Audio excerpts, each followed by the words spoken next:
Bonsoir, bienvenue sur la voix de Morgane. J'espère que vous allez bien. Je reprends tout de suite la lecture de Lumière d'août. Je n'ai plus beaucoup de mémoire, alors je ne suis pas certaine de parvenir à la fin du chapitre 4, mais je vais quand même essayer. Voilà, je vous remercie beaucoup pour votre écoute. Je vous dis à tout à l'heure après cette lecture. Merci encore. 4. Ils sont assis face à face, de chaque côté du bureau. Le cabinet de travail est éclairé maintenant par une lampe à abat-jour vert posée sur le bureau. Hightower est assis derrière, dans un vieux fauteuil à bascule. Byron en face de lui, sur une chaise droite. Leurs deux visages sont juste au bord de la flaque lumineuse qui tombe de l'abat-jour. Par la fenêtre ouverte arrive le bruit des chants dans l'église lointaine.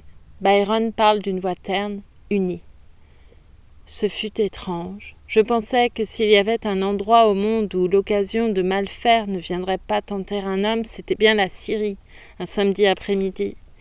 Et avec cette maison qui brûlait là-bas, droit sous mon nez, autant dire, si bien qu'en déjeunant, je levais les yeux de temps en temps et je voyais cette fumée et je pensais, sûr que ce soir je ne verrai point âmes qui vivent par ici, du moins je suis bien sûr d'être point dérangée aujourd'hui. Et puis, je lève les yeux et qu'est-ce que je vois ? Elle, avec son visage tout prêt à sourire, avec sa bouche qui s'apprêtait à dire son nom quand elle s'aperçut que je n'étais pas lui. Et je n'ai rien eu de plus pressé que de lui débiter toute l'histoire. Il fait une légère grimace. Ce n'est pas un sourire. Sa lèvre supérieure s'élève un instant. Le mouvement, même le plissement superficiel ne vont pas plus loin, s'interrompent presque tout de suite. Je ne soupçonnais même pas alors que le pire n'était pas ce que j'ignorais. Il fallait bien un événement extraordinaire pour faire rester Byron Bunch à Jefferson un dimanche, dit Hightower. Mais elle le cherchait. Et vous l'avez aidé à le trouver. Ce que vous avez fait n'était-ce pas ce qu'elle désirait, ce qu'elle était venue chercher du fond de l'Alabama ? J'imagine qu'en effet, je le lui ai bien dit. Je crois bien que ça ne fait pas de doute. Rien qu'à la voir qui me regardait, assise là, le ventre enflé, qui me regardait avec ses yeux auxquels un homme n'aurait jamais pu mentir, même s'il l'avait voulu. Et moi, en train de jacasser, avec cette fumée droite en face de moi, comme si elle avait été mise là pour m'avertir, pour me faire surveiller ma langue. Mais je n'ai pas eu l'intelligence de voir ça. Oh, dit Hightower, la maison qui a brûlé hier, mais je ne vois aucun rapport entre... À qui était-elle cette maison ? J'ai bien vu la fumée, moi aussi, et j'ai demandé à un nègre qui passait, mais il ne savait pas. La vieille maison Burden, dit Byron. Il regarde l'autre. Ils se regardent mutuellement. Hightower est grand et il était mince autrefois. Mais il n'est pas mince aujourd'hui. Sa peau est couleur de serpillière, et la partie supérieure de son corps rappelle, par sa forme, un sac mal rempli qui pendrait de ses maigres épaules jusque sur ses genoux. Puis Byron dit... Vous n'en avez pas encore entendu parler ? L'autre l'observe. Il dit d'un ton rêveur. C'est bien moi cela. Dire en 2 jours à 2 personnes quelque chose qu'elles préféreront n'avoir pas entendu et qu'elles n'avaient nul besoin d'apprendre. Que croyez-vous que j'aimerais mieux ne pas entendre ? De quoi est-ce donc que je n'ai pas encore entendu parler ? Je ne parle pas de l'incendie, dit Byron. Ils s'en sont tirés de l'incendie. Ils ? Je croyais que Miss Burden habitait seule. Byron le regarde encore, pendant un instant. Mais le visage de Hightower n'est que grave et intéressé. « Brown et Christmas » dit Byron. Le visage de Hightower ne change toujours pas. « Vous ne saviez même pas ça » dit Byron. « Ils habitaient là-bas. »« Ils habitaient là-bas ? Ils vivaient dans cette maison ?»« Non, dans une vieille case de nègres derrière. Christmas l'avait arrangée il y a 3 ans. Il y a toujours habité depuis, et les gens se demandaient où il couchait la nuit. Puis, quand il se fut associé avec Brown, il a pris Brown avec lui. « Oh, dit Hightower, mais je ne vois pas. S'il se trouvait bien ainsi, si Miss Burden m'est avis que tout allait bien, il vendait du whisky avec cette vieille maison comme quartier général, un bon camouflage.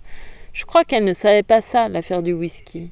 Du moins, les gens ne savaient pas si elle le savait ou non. On dit que Christmas avait commencé seul il y a 3 ans, ne vendant qu'à de rares clients qui ne se connaissaient même pas entre eux. Mais une fois associé avec Brown, m'est avis que Brown a voulu étendre l'affaire, vous savez, la vente par demi-pinte qu'on sort de son plastron de chemise dans une ruelle et à n'importe qui. C'est-à-dire qu'il vendait ce qu'il ne pouvait boire et m'est avis qu'il vaudrait mieux ne pas examiner de trop près la façon dont il se le procurait, le whisky qu'il vendait. Parce que 15 jours après qu'il eut quitté la Syrie pour commencer ses tournées d'affaires dans son auto neuve, Brown, qui se trouvait en ville un samedi soir, très saoul, a commencé à se vanter devant un tas de gens chez le coiffeur de quelque chose qui leur était arrivé à lui et à Christmas à Memphis une nuit ou sur une route près de Memphis. Une histoire de Christmas et Brown avec leur auto neuve cachée derrière les buissons et Christmas avec un revolver et puis surtout un camion de 100 gallons de quelque chose. À ce moment-là, Christmas s'est amené en vitesse. Il a foncé sur lui et l'a fait sauter de sa chaise. Et Christmas disait de sa voix tranquille, cette voix qui n'est pas tendre mais pas furieuse non plus, « Tu ferais bien de te méfier et d'absorber un peu moins de cette lotion capillaire de Jefferson. Ça te monte à la tête. Au moment où tu t'y attendras le moins, tu te réveilleras avec un bec de lièvre. » D'une main, il redressait Brown et de l'autre, il le giflait. Il n'avait pas l'air de taper très fort, mais chaque fois qu'entre les gifles la main de Christmas s'écartait, on pouvait voir le rouge même à travers la barbe de Brown. « Sors d'ici et viens prendre l'air, dit Christmas. T'empêches les gars de travailler. » Byron rêve puis reprend. Et elle restait là, à me regarder, assise sur ses planches, et moi, je lui débitais toute l'histoire pendant qu'elle me regardait. Elle dit alors, « Est-ce qu'il avait une petite cicatrice blanche, là, près de la bouche ?» Et Brown est l'homme en question, dit Hightower. Il est assis, immobile, regardant Byron avec une sorte d'étonnement tranquille. Il n'y a rien de militant dans son attitude, aucun air de moralité outragée. C'est comme s'il écoutait raconter ce qu'auraient fait des gens d'une autre race.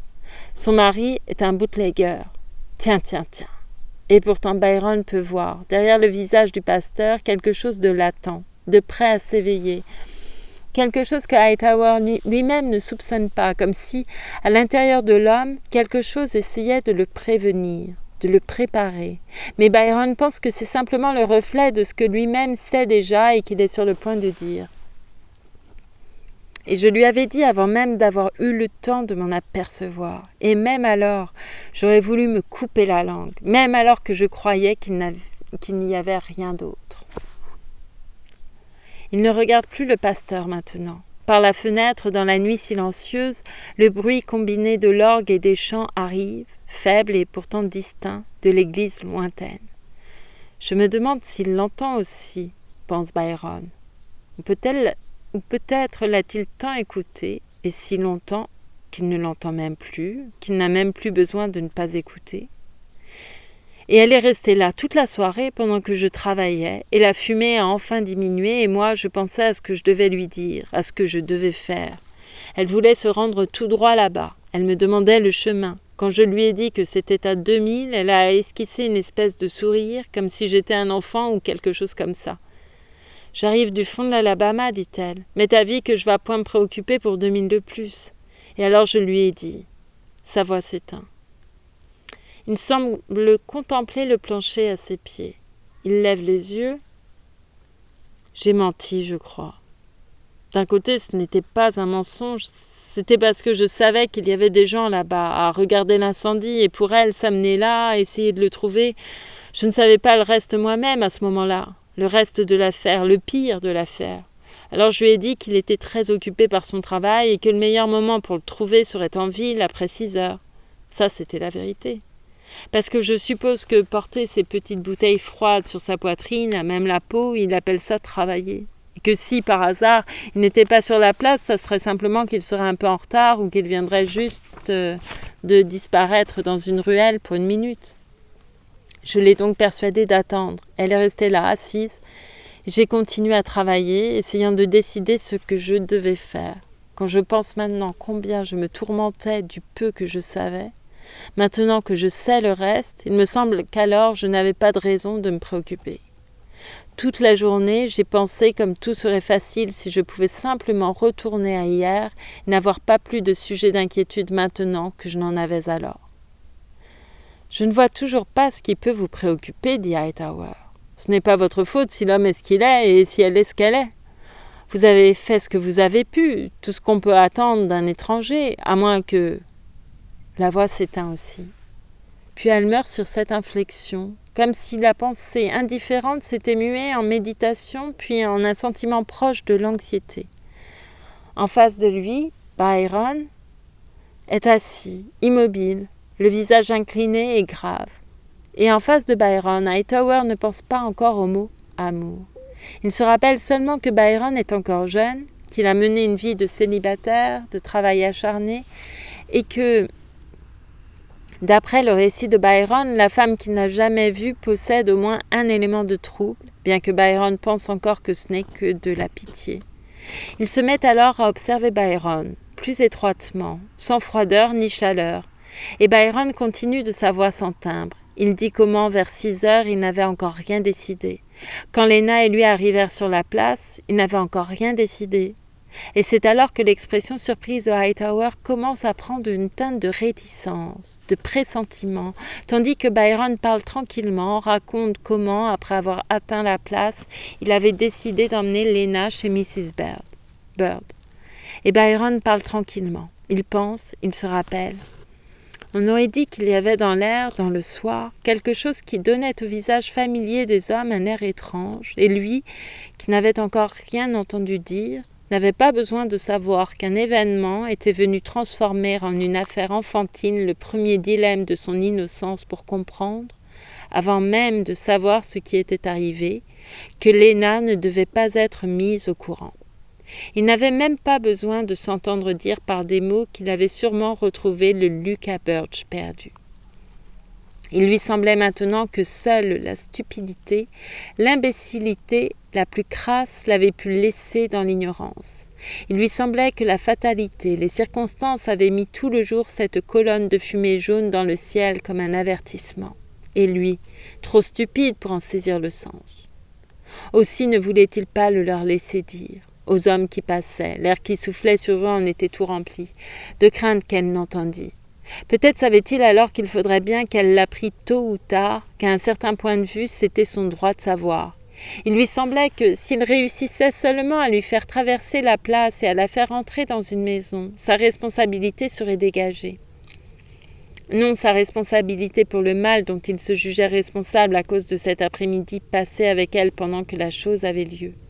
C'étaient les circonstances qui l'avaient amené à présenter Jefferson aux yeux de cette femme qui, pendant 30 jours, avait voyagé, à pied et sans argent, pour atteindre ce but. Il n'espérait pas, il n'essayait pas d'échapper à cette responsabilité. C'était juste pour se donner le temps, à lui comme à elle, d'être choqué et surpris. Il raconte cela tranquillement, avec hésitation, le visage penché de sa voix plate et sans timbre, tandis que, de l'autre côté du bureau, Hightower le regarde avec cet air de réticence et de dénégation. Ils atteignirent enfin la pension de famille et entrèrent. On eût dit qu'elle aussi avait un pressentiment, tandis qu'elle regardait, debout dans le vestibule, et elle parla pour la première fois. Qu'est-ce qu'ils racontaient donc, ces hommes ? Qu'est-ce qu'ils disaient au sujet de cette maison brûlée ? Oh, rien, dit-il d'une voix qui lui semblait sèche et légère. Simplement que Miss Burden a été blessée dans cet incendie. Blessée comment ? Sérieusement blessée ? Pas sérieusement, je crois. Pas du tout, peut-être bien. Des racontards probablement, comme les gens aiment en faire. Il ne pouvait pas la regarder, soutenir son regard. Mais il pouvait sentir qu'elle l'observait, et il lui semblait entendre une myriade de sons, des voix, les voix de la ville, sourdes et tendues, ces voix à travers lesquelles il l'avait fait passer rapidement sur la place où les hommes se rencontrent et causent parmi les lumières protectrices et familières. La maison, également, semblait pleine de bruits familiers, mais surtout d'inertie, d'un ralentissement terrible, tandis qu'il regardait au fond du vestibule, pensant « Pourquoi ne vient-elle pas ? Pourquoi ne vient-elle pas ?» Enfin, Mrs. Bird arriva. C'était une personne confortable, aux bras rouges, aux cheveux gris en désordre. « Je vous présente Mrs. Birch, dit-il. Il avait une expression presque farouche, importune, urgente. Elle arrive d'Alabama. Elle est venue retrouver son mari ici. Il n'est pas encore arrivé. C'est pourquoi je l'ai amenée ici où elle pourra se reposer un peu avant de se mêler à l'agitation de la ville. Elle n'a pas encore été en ville et elle n'a parlé à personne. Et j'ai pensé comme ça que vous pourriez peut-être lui trouver un petit coin ici pour qu'elle puisse se reposer avant d'entendre causer et sa voix s'interrompit, mourut, réticente, pressante, importune. Il crut alors qu'elle l'avait compris. Plus tard, il apprit que ce n'était pas parce qu'il le lui avait demandé qu'elle s'était abstenue de dire ce qu'il savait, qu'elle avait déjà entendu raconter, mais parce qu'ayant déjà remarqué la grossesse, elle aurait tenu la chose secrète, de toute façon. Elle regarda Léna une seule fois, complètement, comme l'avaient fait depuis 4 semaines toutes les femmes inconnues. « Combien de temps a-t-elle l'intention de rester ?» dit Madame Bird, Mrs. Bird. « Une nuit ou 2, pas plus, dit Byron. Peut-être bien rien que ce soir. Elle est venue chercher son mari ici. Elle vient juste d'arriver. Elle n'a pas encore eu le temps de s'informer. » Sa voix était toujours réticente, lourde d'implication. « Une nuit ou 2, pas plus, dit Byron. Peut-être bien rien que ce soir. Elle est venue chercher son mari ici. Elle vient juste d'arriver. Elle n'a pas encore eu le temps de s'informer. » Sa voix était toujours réticente, lourde d'implication. C'était lui que Mrs. Bird regardait maintenant. Il crut qu'elle essayait encore de comprendre ce qu'il voulait dire. Mais elle ne faisait que le regarder tâtonner, croyant, ou prête à croire, que ses hésitations avaient une raison, un sens différent.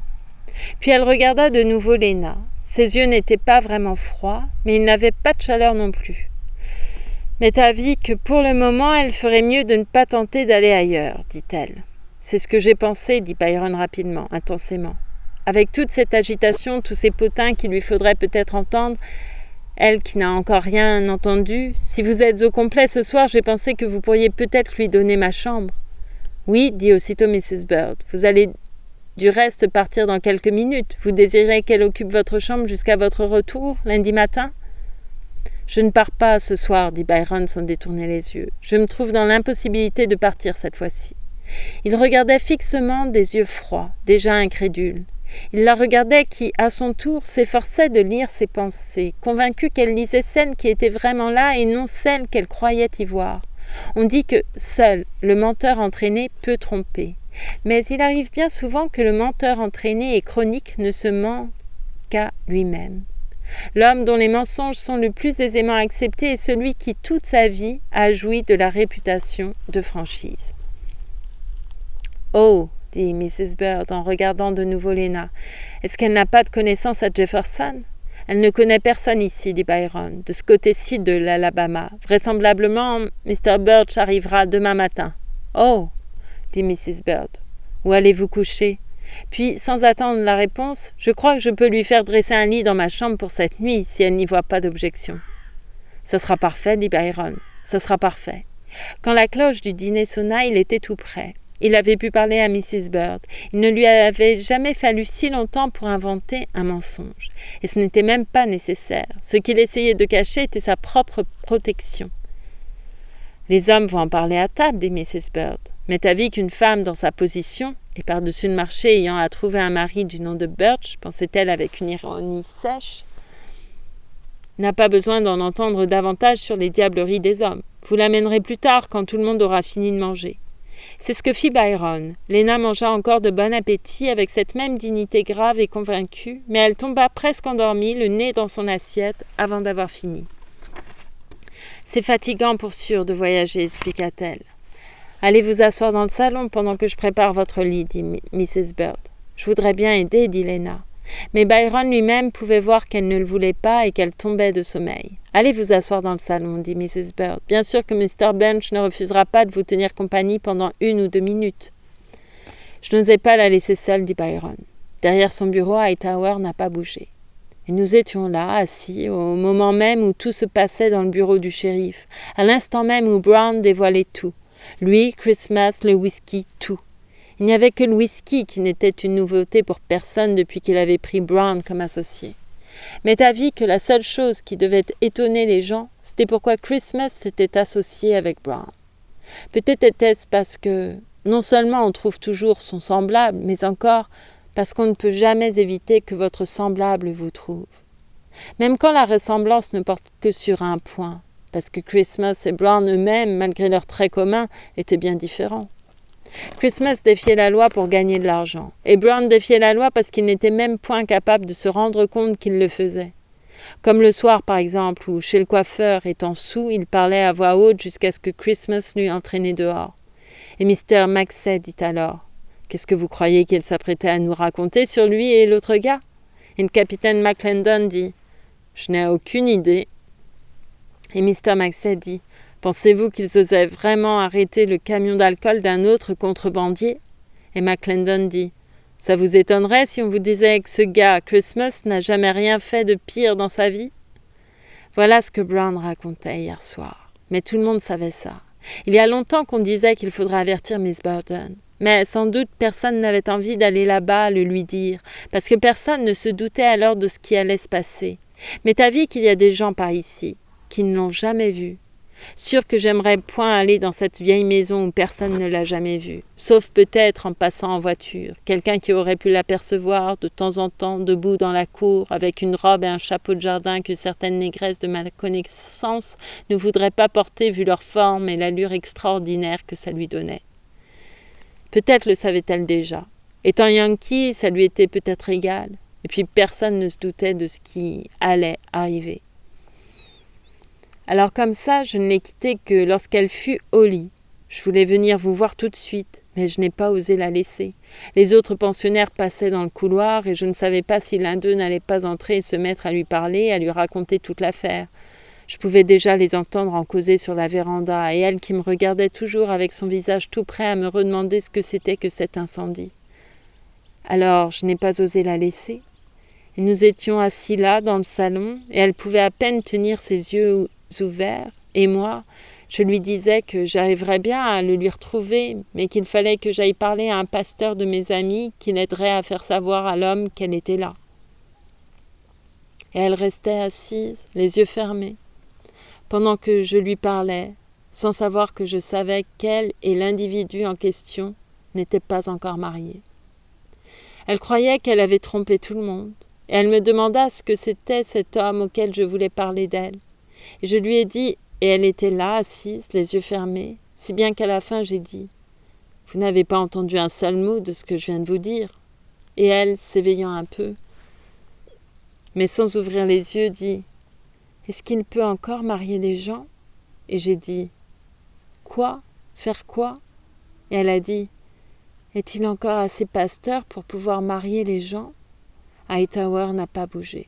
Il est assis, très droit, derrière le bureau, les avant-bras parallèles sur les appuis-coudes du fauteuil. Il ne porte ni col ni veston. Sa face est à la fois décharnée et flasque. On dirait deux visages superposés regardant par-dessous le crâne pâle et chauve que surmonte une frange de cheveux gris, regardant de derrière le reflet jumeau et immobile des lunettes. La partie de son buste visible au-dessus du bureau est informe, presque monstrueuse, envahi par une obésité molle et sédentaire. Il est assis, rigide. Sur son visage, cette expression de réticence, de fuite, s'est définie. « Byron, dit-il. « Byron, que me racontez-vous là ?» Byron se tait. Il regarde Hightower tranquillement, avec une expression de commisération et de pitié. « Je savais que vous ne saviez rien encore. Je savais qu'il faudrait que ça soit moi qui vous le dise. » Il se regarde. Qu'est-ce que c'est que je ne sais pas encore? L'affaire de Christmas, l'affaire d'hier et de Christmas. Christmas a du sang noir. L'affaire de Christmas et de Brown hier. Du sang noir, dit Hightower. Sa voix résonne légère, triviale, comme du duvet de chardon tombant dans le silence, sans bruit, impondérable. Il ne bouge pas. Pendant un moment encore, il ne bouge pas. Puis, on dirait que, sur tout le corps, comme si chaque partie en était aussi mobile que les traits d'un visage, passe cette même contraction, ce refus. Et Byron voit que le gros visage tranquille et flasque est devenu soudain moite de sueur. Mais la voix est légère et calme. « Qu'est-ce que c'est donc que cette affaire de Christmas et de Brown hier ?» dit-il. Depuis longtemps, le bruit de la musique a cessé dans l'église lointaine. Il n'y a plus de bruit maintenant, dans la chambre, sauf le crissement continu des insectes et le bruit monotone de la voix de Byron. Derrière son bureau, Hightower est assis, rigide, le bas du corps caché par le bureau, une présente entre ses paumes parallèles appuyées sur la table, l'aspect d'une idole orientale. J'ai perdu ma fleur. Ah non. C'était hier matin. Un paysan se rendait à la ville dans sa charrette avec sa famille.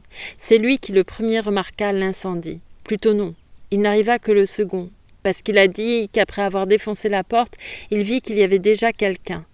Il raconta qu'une fois en vue de la maison, il avait dit à sa femme qu'il sortait bien de la fumée de cette cuisine. Et la charrette avait continué, sa femme avait dit « Il y a le feu dans cette maison !» Et je me figure qu'ils ont arrêté la charrette et qu'ils y sont restés assis un moment à regarder la fumée. Et je pense qu'après il a dit « Ça m'en a tout l'air !» C'est sa femme probablement qui lui a dit de descendre et d'aller voir. Ils ne savent pas qu'il y a le feu, qu'elle a dit. Il faut que tu ailles leur dire.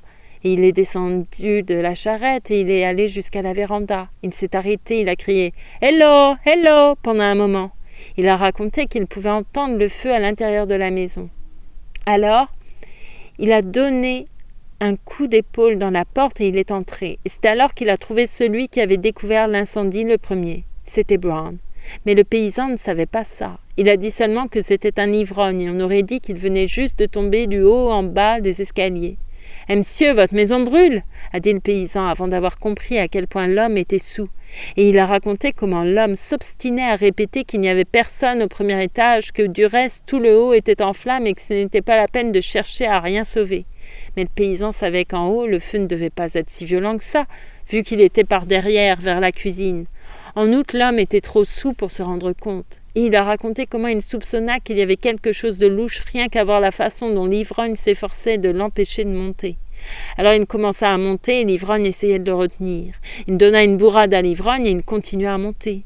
Il a raconté comment l'ivrogne essaya de le suivre, lui répétant qu'il n'y avait rien en haut. Il a dit qu'une fois redescendu, quand il pensa à l'ivrogne, celui-ci avait disparu. Mais je suppose qu'il ne pensa point à l'ivrogne tout de suite, parce qu'il a monté l'escalier et il a recommencé à appeler en ouvrant toutes les portes, et finalement il a ouvert la bonne porte et il l'a trouvé. Il s'arrête. Aucun bruit dans la chambre, sauf les insectes. Par la fenêtre ouverte, les insectes vibrent sans arrêt, monotones, innombrables. « Il l'a trouvé ?» dit Hightower. « C'est Miss Burden qui l'a trouvé. » « C'est Miss Burden qui l'a trouvé. » Il ne bouge pas. Byron ne le regarde pas. Peut-être regarde-t-il ses mains sur ses genoux tout en parlant. Elle était étendue par terre, la tête presque sectionnée, une dame aux cheveux grisonnants. L'homme a dit qu'il était resté là et qu'il pouvait entendre le feu et qu'il y avait de la fumée dans la chambre maintenant, comme si la fumée l'avait suivi. Et il a dit qu'il n'avait pas osé la relever pour la sortir parce que la tête aurait pu finir de se détacher. Et ensuite, il a raconté qu'il avait dégringolé l'escalier, qu'il était sorti sans même remarquer que l'ivrogne avait disparu et que, arrivé sur la route, il avait dit à sa femme de fouetter l'attelage jusqu'à la première cabine téléphonique pour prévenir le shérif. Quant à lui, il était retourné en courant vers la citerne et il a dit qu'il en tirerait déjà un seau d'eau quand il s'est rendu compte combien c'était stupide, étant donné que tout l'arrière de la maison était maintenant en flammes. Alors il est entré en courant dans la maison. Il a remonté l'escalier, il est entré dans la chambre et, arrachant une des couvertures du lit, il l'a enveloppée dedans et puis il a pris les 4 coins et l'a chargé sur son dos comme un sac de farine et, sortant de la maison, il l'a déposé par terre sous un arbre. Et il a dit que ce qu'il avait craint était arrivé, car la couverture s'entr'ouvrit et elle resta là, étendue sur le flanc, tournée d'un côté mais la tête complètement à l'envers, comme si elle regardait derrière elle. Et il a dit que si elle avait pu faire cela de son vivant, elle ne serait probablement point en train de le faire à présent. Byron s'arrête et jette un regard sur l'homme, de l'autre côté du bureau. Hightower n'a pas bougé. Autour des lueurs jumelles et mortes de ses lunettes, son visage sue tranquillement, sans arrêt. Et le shérif est arrivé. Et les pompiers sont arrivés aussi. Mais ils n'ont rien pu faire parce qu'il n'y avait pas d'eau pour les tuyaux. Et cette vieille maison a brûlé toute la soirée et je pouvais voir la fumée de la scierie et je la lui ai montrée quand elle est arrivée. Parce qu'à ce moment-là, je ne savais pas. Et on a porté Miss Burden en ville. Et il y avait un papier à la banque qui, avait-elle dit, indiquerait ce qu'il fallait faire d'elle après sa mort. Et le papier disait qu'elle avait un neveu dans le Nord, là d'où elle venait, là d'où sa famille était originaire. Et on a télégraphié au neveu et 2 heures après, le neveu a répondu qu'il offrait une prime de $1000 à celui qui trouverait le coupable. Et Christmas et Brown avaient disparu tous les deux. Le shérif a découvert que quelqu'un avait habité dans cette case et immédiatement tout le monde s'est mis à parler de Christmas et de Brown, le secret ayant été gardé assez longtemps pour que l'un d'eux ou tous les deux peut-être ait pu assassiner cette dame. Mais jusqu'à hier soir, personne n'avait pu les trouver. Le paysan ne savait pas que c'était Brown qui l'avait trouvé saoul dans la maison. Les gens pensaient que lui et Christmas s'étaient peut-être enfuis. Et puis hier soir, Brown a reparu. Il n'avait pas bu et il est arrivé sur la place environ vers 8 heures, à moitié fou, hurlant que c'était Christmas qui l'avait tué et réclamant les $1000. On a prévenu la police et on l'a conduit chez le shérif et on lui a dit que la prime lui serait versée dès qu'il aurait mis la main sur Christmas et qu'il aurait prouvé que c'était bien lui qui avait fait le coup. Alors Brown a raconté. Il a raconté que Christmas avait vécu avec Miss Burden comme mari et femme pendant 3 ans, jusqu'au moment où Brown et lui s'étaient associés. Au début, quand il alla habiter dans la case avec Christmas, Brown dit que Christmas lui assura qu'il avait toujours couché dans cette cabane. Et puis il a raconté qu'une nuit où il ne pouvait pas dormir, il avait entendu Christmas se lever et venir se pencher au-dessus du lit de Brown comme s'il écoutait. Et puis, sur la pointe des pieds, il s'était dirigé vers la porte. Il l'avait ouverte avec précaution et était sorti. Et Brown raconta qu'il s'était levé à son tour et qu'il avait suivi Christmas et qu'il l'avait vu se diriger vers la grande maison et entrer par la porte de derrière, comme si on l'avait laissée ouverte pour lui ou comme s'il en avait eu la clé. Et puis Brown est revenu dans la case et s'est recouché. Mais il raconta qu'il n'avait pas pu s'endormir tant il riait en pensant combien Christmas se croyait malin. Et il était là, couché, quand Christmas revint 1 heure après environ. Il raconta comment, incapable de s'empêcher de rire plus longtemps, il dit à Christmas « Bougre d'animal, va !» Il raconta que Christmas était resté immobile dans l'obscurité, tandis que lui, riant toujours, disait à Christmas qu'après tout, il n'était pas si malin que ça. Il le plaisantait sur les cheveux gris et disait que si Christmas voulait, il pourrait se relayer chaque semaine pour payer le loyer de la case. Puis il raconta comment il avait compris cette nuit-là que tôt ou tard, Christmas la tuerait, elle ou quelqu'un d'autre. Il dit qu'il était toujours là, couché, riant, pensant que Christmas allait peut-être se recoucher. Mais Christmas fit craquer une allumette. Brown dit qu'alors il avait cessé de rire. Couché, il regardait Christmas allumer la lanterne et la placer sur une caisse près du lit de Brown. Et Brown dit qu'alors il ne riait plus. Il était couché et Christmas debout près de lui le regardait. « Maintenant tu connais une bonne histoire, dit Christmas. Tu pourras rigoler un moment si tu la racontes chez le coiffeur demain soir. » Et Brown dit qu'il ne savait pas que Christmas était en colère et qu'il répondit quelque chose à Christmas sans intention de le fâcher. Et Christmas dit de son petit air tranquille « Tu ne dors pas assez, tu restes éveillé trop longtemps. Tu ferais peut-être mieux de dormir davantage. » Et Brown dit « Combien davantage ?» Et Christmas dit « À partir de maintenant, peut-être bien. » Et Brown dit qu'il comprit alors que Christmas était en colère et que ce n'était pas le moment de le plaisanter. Et il dit « On n'est donc pas copains ? Pourquoi irais-je raconter des choses qui ne me regardent pas ? Tu te fies donc pas à moi ?» Et Christmas dit « Je sais pas, et puis ça m'est égal, mais toi, tu peux te fier à moi. » Et il a regardé Brown. « Tu crois pas que tu peux te fier à moi ?» Et Brown a dit qu'il a répondu « Si. » Et alors il a raconté combien il avait eu peur que Christmas, une nuit, ne tuât Miss Burden. Et le shérif lui demanda pourquoi il n'avait jamais fait part de cette crainte. Et Brown dit qu'il pensait qu'en ne disant rien, il pourrait rester là-bas et empêcher le crime, sans avoir à déranger la police. Et le shérif fit entendre une espèce de grognement et dit que c'était bien aimable de sa part et que Miss Burden certainement apprécierait cela si elle le savait. Et alors m'est avis que Brown a commencé à s'apercevoir que le shérif flairait peut-être bien quelque chose, parce qu'il se mit à raconter que c'était Miss Burden qui avait acheté l'automobile à Christmas, qu'il avait essayé de persuader à Christmas de cesser de vendre du whisky avant qu'il leur fût arrivé quelque ennui à tous deux. Et les policiers le regardaient, et il parlait de plus en plus et de plus en plus vite. Et il raconta que s'étant réveillé de bonne heure samedi matin, il avait vu Christmas se lever à l'aube et sortir. Et Brown savait où allait Christmas, et vers 7 heures, Christmas revint à la case et debout regarda Brown. « Je l'ai fait, dit Christmas. »« Fais quoi ?» dit Brown. « Va jusqu'à la maison, tu le verras. » dit Christmas. Et Brown dit qu'il avait eu peur alors, mais qu'il ne soupçonnait pas la vérité. Il dit que tout d'abord, il pensa que Christmas l'avait un peu battu, et il dit que Christmas était ressorti. Et lui s'était levé et s'était habillé, et il était en train d'allumer le feu pour faire chauffer son petit déjeuner, quand ses yeux s'étaient tournés vers la porte, et il dit qu'à ce moment-là, toute la cuisine était déjà en feu dans la grande maison. « Quelle heure était-il » dit le shérif. « Environ 8 heures, je crois, » dit Brown. « L'heure à laquelle un homme se lève d'habitude, à moins qu'il ne soit riche. Et Dieu sait que ce n'est pas mon cas. » « Et les pompiers n'ont été avertis que vers 11 heures, » dit le shérif, « et cette maison brûlait encore à 3 heures de l'après-midi. Vous allez me faire croire qu'une vieille baraque en bois, même une grande, mettrait 6 heures à brûler ?» Et Brown était là, regardant tantôt d'un côté, tantôt de l'autre, avec tous ces gens en cercle autour de lui qui l'observaient, qui le cernaient.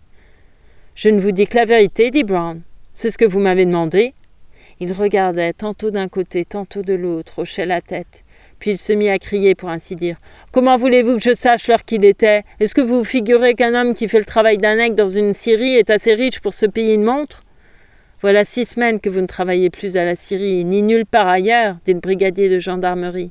Et un homme qui peut se payer le luxe de rouler toute une journée dans une auto neuve peut aussi se payer le luxe de passer de temps en temps devant le tribunal pour regarder l'horloge et savoir l'heure qu'il est. Je vous ai déjà dit que cette voiture n'était pas à moi, dit Brown. C'était la sienne. Elle la lui avait achetée. C'est la femme qui l'a assassinée qui la lui avait donnée. Peu importe, dit le shérif. Laissez-le finir son histoire. Et Brown continua, parlant de